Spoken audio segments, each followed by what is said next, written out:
श्री विठ्ठलाय नमः।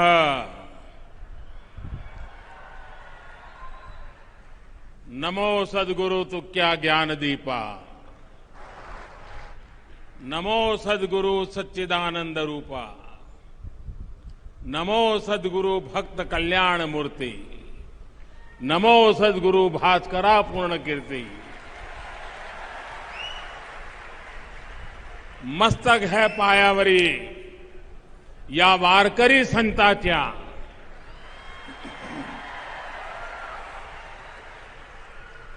महाराष्ट्र के उप मुख्यमंत्री श्री अजित पवार जी, प्रतिपक्ष नेता श्री देवेंद्र फडणवीस जी, पूर्व मंत्री श्री चंद्रकांत पाटिल जी, वारकरी संत श्री मुरली बाबा कुरेकर जी, जगत गुरु श्री संत तुकाराम महाराज संस्थान के चेयरमैन नितिन मोरे जी, आध्यात्मिक अघाड़ी के प्रेसिडेंट आचार्य श्री तुषार भोसले जी,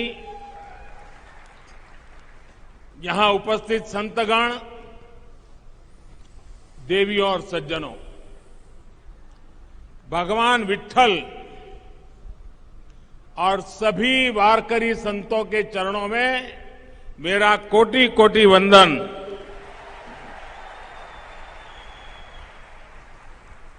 हमारे शास्त्रों में कहा गया है कि मनुष्य जन्म में सबसे दुर्लभ संतों का सत्संग है। संतों की कृपा अनुभूति हो गई तो ईश्वर की अनुभूति अपने आप हो जाती है।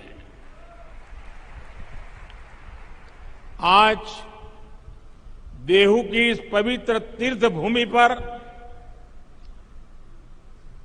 मुझे यहां आने का सौभाग्य मिला और मैं भी यहां वही अनुभूति कर रहा हूं।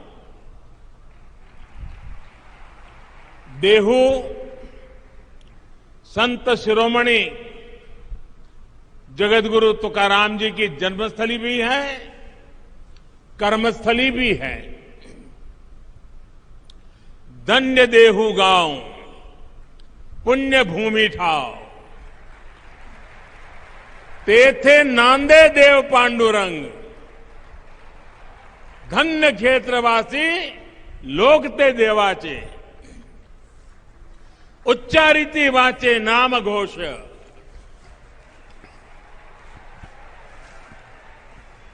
देहू में भगवान पांडुरंग का नित्य निवास भी है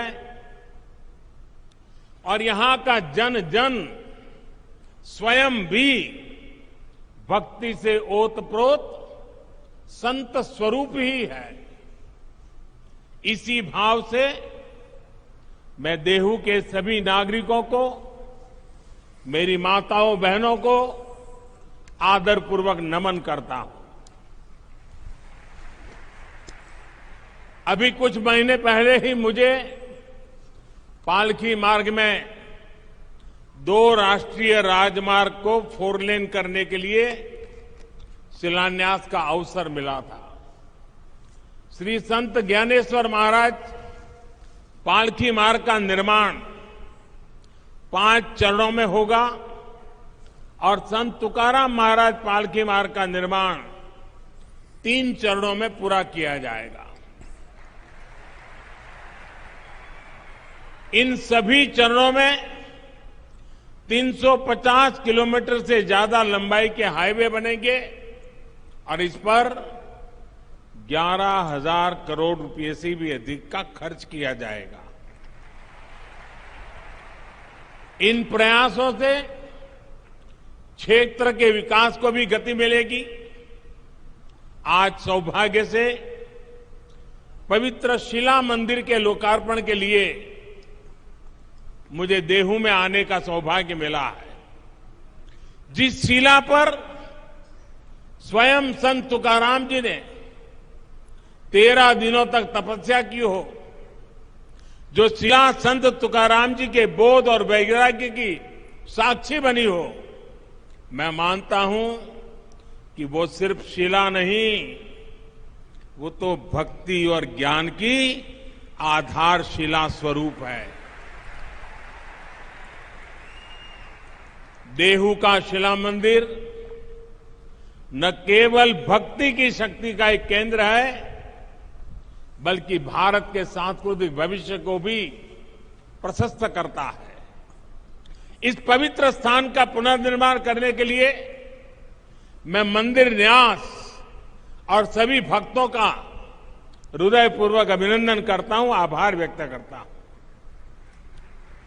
जगतगुरु संत तुकाराम जी की गाथा कहा था, जिन्होंने संवर्धन किया था, उन संताजी महाराज जगडाणे जी, इनका स्थान सदुम्बरे भी पास में ही है। मैं उनको भी नमन करता हूं। साथियों, इस समय देश अपनी आजादी का अमृत महोत्सव मना रहा है। हमें गर्व है कि हम दुनिया की प्राचीनतम जीवित सभ्यताओं में से एक है। इसका श्रेय अगर किसी को जाता है तो भारत की संत परंपरा को है, भारत के ऋषियों मनीषियों को है। भारत शाश्वत है क्योंकि भारत संतों की धरती है। हर युग में हमारे यहां देश और समाज को दिशा देने के लिए कोई न कोई महान आत्मा अवतरित होती रही है। आज देश संत कबीरदास की जयंती मना रहा है। ये संत ज्ञानेश्वर महाराज, संत निवृत्तिनाथ महाराज, संत सोपन देव और बहन आदिशक्ति मुक्ताबाई जैसे संतों की समाधि का 725वां वर्ष भी है। ऐसी महान विभूतियों ने हमारी शाश्वतता को सुरक्षित रखकर भारत को गतिशील बनाए रखा। संत तुकाराम जी को तो संत बहनाबाई ने संतों के मंदिर का कलश कहा है। उन्होंने कठिनाई और मुश्किलों से भरा जीवन जिया। अपने समय में उन्होंने अकाल जैसी परिस्थितियों का सामना किया। संसार में उन्होंने भूख देखी, भूखमरी देखी। दुख और पीड़ा के ऐसे चक्र में जब लोग उम्मीद छोड़ देते हैं, तब संत तुकाराम जी समाज ही नहीं बल्कि भविष्य के लिए भी आशा की किरण बनकर उभरे। उन्होंने अपने परिवार की संपत्ति को लोगों की सेवा में समर्पित कर दिया। ये शिला उनके उसी त्याग और वैराग्य की साक्षी है। साथियों, संत तुकाराम जी की दया, करुणा और सेवा का वो बोध उनके अभंगों के रूप में आज भी हमारे पास है। इन अभंगों ने हमारी पीढ़ियों को प्रेरणा दी है। जो भंग नहीं होता, जो समय के साथ शाश्वत और प्रासंगिक रहता है, वही तो अभंग होता है।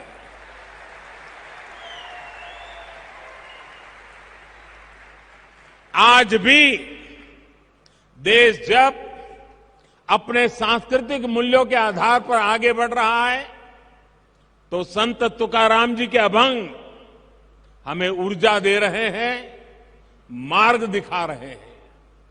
संत नामदेव, संत एकनाथ, संत सावता महाराज, संत नरहरि महाराज, संत सेना महाराज, संत गौरोबा काका, संत चोखा मेला, इनके प्राचीन अभंगों से हमें नित नई प्रेरणा मिलती है। आज यहां संत चोखा मेला और उनके परिवार द्वारा रचित सार्थ अभंग गाथा के विमोचन का भी मुझे सौभाग्य मिला है। इस सार्थ अभंग गाथा में इस संत परिवार की 500 से ज्यादा अभंग रचनाओं को आसान भाषा में अर्थ सहित बताया गया है। भाइयों और बहनों, संत तुकाराम जी कहते थे, ऊंच नीच काहि नेणे भगवंत, अर्थात समाज में ऊंच नीच का भेदभाव, मानव मानव के बीच फर्क करना, ये बहुत बड़ा पाप है। उनका ये उपदेश जितना जरूरी भगवत भक्ति के लिए है, उतना ही महत्वपूर्ण राष्ट्र भक्ति के लिए भी है, समाज भक्ति के लिए भी है। इसी संदेश के साथ हमारे वारकरी भाई बहन हर वर्ष पंढरपुर की यात्रा करते हैं। इसलिए आज देश सबका साथ, सबका विकास, सबका विश्वास, सबका प्रयास के मंत्र पर चल रहा है। सरकार की हर योजना का लाभ हर किसी को बिना भेदभाव मिल रहा है। वारकरी आंदोलन की भावनाओं को सशक्त करते हुए देश महिला सशक्तिकरण के लिए भी निरंतर प्रयास कर रहा है। पुरुषों के साथ उतनी ही ऊर्जा से वारी में चलने वाली हमारी बहनें पंडरी की वारी अवसरों की समानता का प्रतीक रही है। साथियों, संत तुकाराम जी कहते थे, जेका रंजले गांजले, जेका रंजले गांजले, त्यासी मणे जो आपुले, तोची साधु ओळखवा, देव तेथेची जाणवा। यानी समाज की अंतिम पंक्ति में बैठे व्यक्ति को अपनाना, उनका कल्याण करना, यही संतों का लक्षण है। यही आज देश के लिए अंत्योदय का संकल्प है, जिसे लेकर देश आगे बढ़ रहा है। दलित, वंचित, पिछड़ा, आदिवासी, गरीब, मजदूर, इनका कल्याण आज देश की पहली प्राथमिकता है। भाइयों और बहनों, संत अपने आप में एक ऐसी ऊर्जा की तरह होते हैं जो भिन्न भिन्न परिस्थितियों में समाज को गति देने के लिए सामने आते हैं। आप देखिए, छत्रपति शिवाजी महाराज जैसे राष्ट्र नायक के जीवन में भी तुकाराम जी जैसे संतों ने बड़ी अहम भूमिका निभाई है।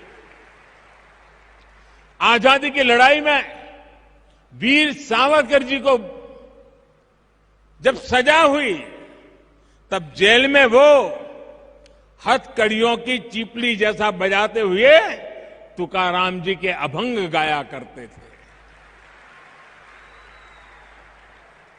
अलग अलग कालखंड, अलग अलग विभूतियां, लेकिन सबके लिए संत तुकाराम जी की वाणी और ऊर्जा उतनी ही प्रेरणादायक रही है। यही तो संतों की वो महिमा है जिसके लिए नेति नेति कहा गया है। साथियों, तुकाराम जी के इस शिला मंदिर में प्रणाम करके अभी आषाढ़ में पंढरपुर की जी यात्रा भी शुरू होने वाली है। चाहे महाराष्ट्र में पंढरपुर यात्रा हो या उड़ीसा में भगवान जगन्नाथ जी की यात्रा, चाहे मथुरा में व्रज की परिक्रमा हो या काशी में पंचकोशी परिक्रमा, चाहे चार धाम यात्रा हो या चाहे फिर अमरनाथ जी की यात्रा, ये यात्राएं हमारी सामाजिक और आध्यात्मिक गतिशीलता के लिए ऊर्जा स्रोत की तरह है। इन यात्राओं के जरिए हमारे संतों ने एक भारत श्रेष्ठ भारत की भावना को जीवंत रखा है। विविधताओं को जीते हुए भी भारत हजारों वर्षों से एक राष्ट्र के रूप में जागृत रहा है, क्योंकि ऐसी यात्राएं हमारी विविधताओं को जोड़ती रही है। भाइयों और बहनों, हमारी राष्ट्रीय एकता को मजबूत करने के लिए आज ये हमारा दायित्व है कि हम अपनी प्राचीन पहचान और परंपराओं को चैतन्य रखें। इसलिए आज जब आधुनिक टेक्नोलॉजी और इंफ्रास्ट्रक्चर भारत के विकास का पर्याय बन रहे हैं, तो हमें ये सुनिश्चित कर रहे हैं कि विकास और विरासत दोनों एक साथ साथ आगे बढ़े। आज पंढरपुर पालकी मार्ग का आधुनिकीकरण हो तो चार धाम यात्रा के लिए भी नए हाईवे बन रहे हैं। आज अयोध्या में भव्य राम मंदिर भी बन रहा है। काशी विश्वनाथ धाम परिसर भी अपने नए स्वरूप में उपस्थित है और सोमनाथ जी में भी विकास के बड़े काम किए गए हैं। पूरे देश में प्रसाद योजना के तहत तीर्थ स्थानों और पर्यटन स्थलों का विकास किया जा रहा है। महर्षि वाल्मीकि जी ने रामायण में भगवान राम से जुड़े जिन स्थलों का जिक्र किया है, रामायण सर्किट के रूप में उनका भी विकास किया जा रहा है। इन 8 वर्षों में बाबा साहब आंबेडकर के पंच तीर्थों का भी विकास हुआ है। चाहे महू में बाबा साहेब की जन्मस्थली का विकास हो, लंदन में जहां रखकर वो पढ़ा करते थे उस घर को स्मारक में बदलना हो, मुंबई में चैत्य भूमि का काम हो, नागपुर में दीक्षा भूमि को अंतर्राष्ट्रीय स्तर पर विकसित करने की बात हो, दिल्ली में महापरिनिर्वाण स्थल पर मेमोरियल का निर्माण हो, ये पंचतीर्थ नई पीढ़ी को बाबा साहब की स्मृतियों से निरंतर परिचित करा रही है। साथियों, संत तुकाराम जी कहते थे, असाध्यते साध्य करीता सायास, असाध्यते साध्य करीता सायास, कारण अभ्यास तुकामणे। अर्थात अगर सही दिशा में सबका प्रयास हो तो असंभव को भी प्राप्त करना संभव हो जाता है। आज आजादी के 75वें साल में देश ने 100% लक्ष्यों को पूरा करने का संकल्प लिया है। देश गरीबों के लिए जो योजनाएं चला रहा है, उन्हें बिजली, पानी, मकान और इलाज जैसी जीवन की जीने की मौलिक जरूरतों से जोड़ रहा है। हम उन्हें 100% लोगों तक पहुंचाना है। इसी तरह देश ने पर्यावरण, जल संरक्षण और नदियों को बचाने जैसे अभियान शुरू किए हैं। हमने स्वस्थ भारत का संकल्प लिया है। हमें इन संकल्पों को भी 100% पूरा करना है। इसके लिए सबके प्रयास की, सबकी भागीदारी की जरूरत है। हम सभी देश सेवा के इन दायित्वों को अपने आध्यात्मिक संकल्पों का हिस्सा बनाएंगे तो देश का उतना ही लाभ होगा। हम प्लास्टिक मुक्ति का संकल्प लेंगे, अपने आसपास झीलों, तालाबों को साफ रखने का संकल्प लेंगे तो पर्यावरण की रक्षा होगी।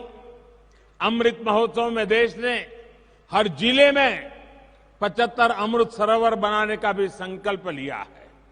इन अमृत सरोवरों को आप सभी संतों का आशीर्वाद मिल जाए, उनके निर्माण में आपका सहयोग मिल जाए तो इस कार्य की गति और बढ़ जाएगी। देश इस समय प्राकृतिक खेती को भी मुहिम के रूप में आगे बढ़ा रहा है। ये प्रयास वारकरी संतों के आदर्शों से जुड़ा हुआ है। हम कैसे प्राकृतिक खेती को हर खेत तक ले जाएं, इसके लिए हमें मिलकर काम करना होगा। अगले कुछ दिन बाद अंतर्राष्ट्रीय योग दिवस भी आने वाला है। आज जिस योग की दुनिया में धूम है, वो हमारे संतों की ही तो देन है।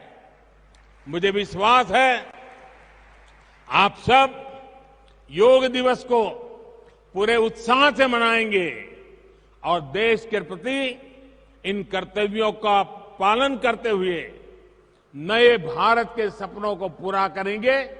इसी भाव के साथ मैं मेरी वाणी को विराम देता हूं और मुझे जो अवसर दिया, जो सम्मान दिया, इसलिए आप सबका सर झुका करके अभिनंदन करता हूं, धन्यवाद करता हूं। जय जय रामकृष्ण हरि,